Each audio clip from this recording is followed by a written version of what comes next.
Diyan iyan at aparato mo small MPPT. So working na yan.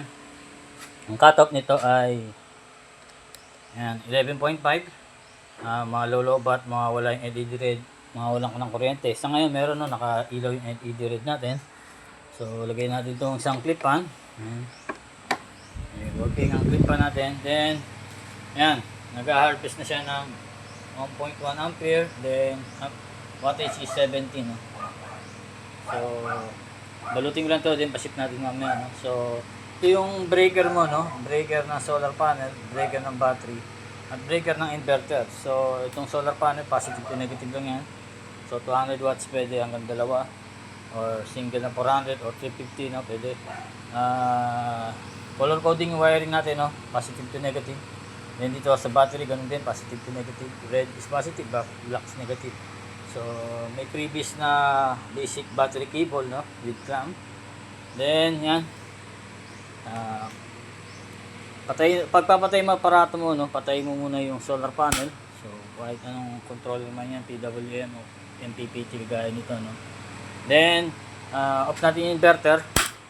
Then yung mismong battery, okay. So wala na yung inverter yan, no. Then yung battery yan. So pagdating sa iyo yan, ikabit mo tong battery clamp. Okay, positive to negative, dito ka lang gagalaw sa mga terminal na to. Then yung unang-una is solar panel, no. Once na ma-secure mo yan, may higpit na, hindi na siya nahihila. So power mo na yung battery. Okay, dis-initialize yung MPPT mo. So itong MPPT natin, lalabas yan is 12 volts. Yung battery mo, so ito yung reading niya, 13.1, then ampere, then wattage or harvest. Ngayon 0 pa. Blower mo automatic yan, umiikot pag malakas ang harvest mo or nag-init tong MPPT. So pahigop yan, then labas ay pababa. Okay, so then yung inverter mo 1000 watts pure sine wave, 500 watts continuous, no. Ibig sabihin pwede kang mag-washing machine dito, twin tub 250 watts. Then depende rin naman sa battery mo. So battery 100Ah pwede. So 30Ah lang to for sample. Then yun. So power mo na yung inverter mo. Okay. So una kagad yung LED red, ibig sabihin ay malakas ang battery ko. So pwede kang gamitin yan hanggat may laman yung battery mo, no. So wala pang solar panel yan. Pwede ka dito magsabay ng TV electric pan, no. Itong isang electric pan ko ay 50 watts. Okay. Ayan. So goods niya, no, working.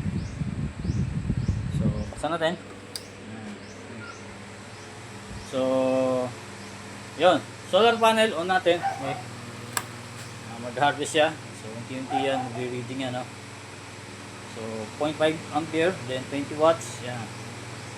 So yung kagandahan dito, yan, nakikita mo nga yung actual harvest mo. Yung nakukuha mo kuryente mula sa solar panel papunta sa battery mo. Okay, so salamat ulit sa pagtitiwala, sir, no?